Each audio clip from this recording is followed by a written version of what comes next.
विपत्ति में प्रार्थना। प्रभु मेरी प्रार्थना सुन, मेरी दुहाई तेरे पास पहुँचे। संकट के समय मुझसे अपना मुख न छिपा। मेरी पुकार पर ध्यान दे, मुझे शीघ्र उत्तर दे, क्योंकि मेरे दिन धुएं की तरह लुप्त हो जाते हैं। मेरे हड्डियां अंगूरों की तरह जलती है। मेरा हृदय कटी हुई घास की तरह सूख गई है। मैं भोजन करना भूल जाता हूँ। मेरे निरंतर कहराते रहने से मेरा चमड़ा हड्डियों से चिपक गया है। मैं मरुभूमि में घोंघा जैसे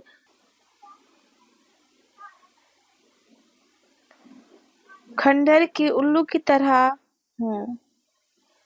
मुझे नींद नहीं आती। मैं छत पर एकांकी पक्षी जैसा बन गया हूँ। मेरे शत्रु दिन भर मेरा अपमान करते और निंदा करते हुए मुझे कोसते हैं। भोजन के नाम पर मैं राख खाता और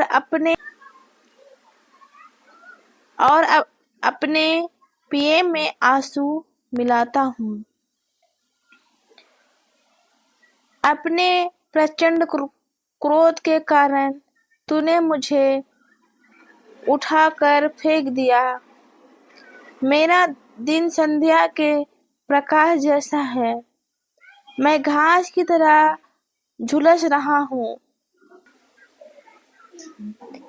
प्रभु तेरा सिंहासन अनंत काल तक बना रहता है और तेरी स्तुति युगों युगों तक।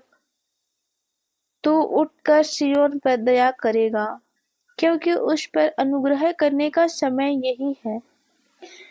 निर्धारित समय आ गया है।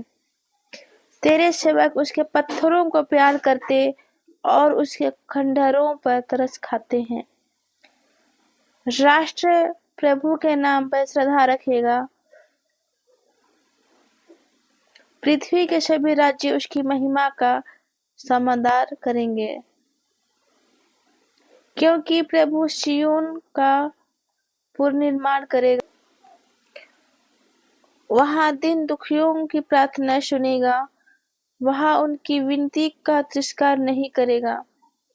आने वाली पीढ़ी के लिए यह लिखा जाएगा, जिससे भावी संतति प्रभु की स्तुति करे।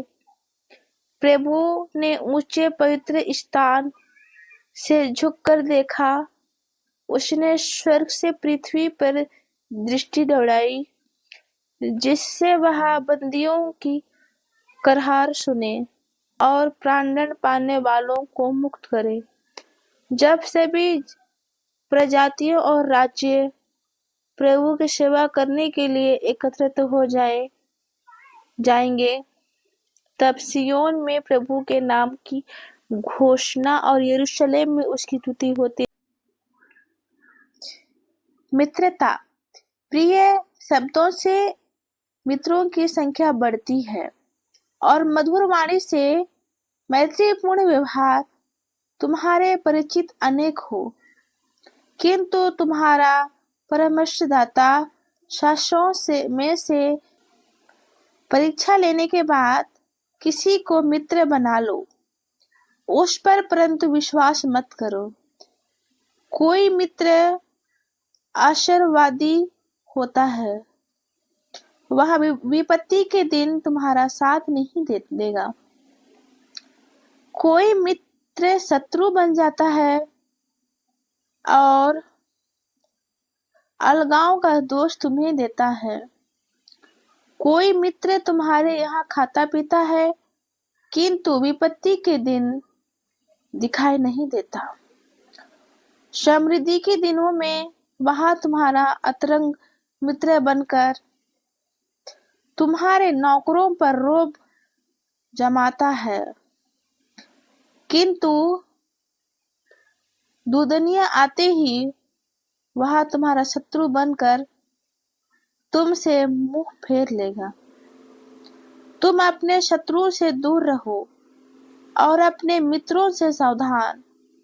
सच्चा मित्र प्रबल सहायक है, जिसे मिलता है उसे खजाना प्राप्त है। सच्चा मित्र एक अमूल्य निधि है, उसकी कीमत धन से चुकाया नहीं जा सकती। सच्चा मित्र संजीवनी है, वह प्रभु भक्तों को ही प्राप्त होता है।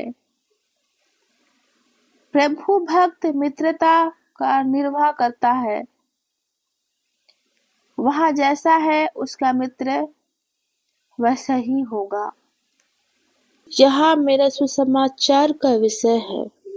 मैं इस सुसमाचार की सेवा में कष्ट पाता हूँ और अपराधी की तरह बंदी हूँ, परंतु ईश्वर का वचन बंदी नहीं होता। मैं चुने हुए लोगों के लिए सब कुछ सहता हूँ, जिससे वे भी ईसा मसीह द्वारा मुक्ति तथा सदा बनी रहने वाली महिमा प्राप्त करें। यह कथन सुनिश्चित है। यदि हम उनके साथ मर गए तो हम उनके साथ जीवन भी प्राप्त करेंगे। यदि हम दृढ़ बने रहे तो उनके साथ राज्य करेंगे। यदि हम उन्हें अस्वीकार करते हैं तो वह भी हमें अस्वीकार करेंगे। यदि हम मुकर जाते हैं तो भी वह सत्य प्रतिज्ञा बनी रहेगी, क्योंकि वह अपने स्वभाव के विरुद्ध नहीं जा सकते।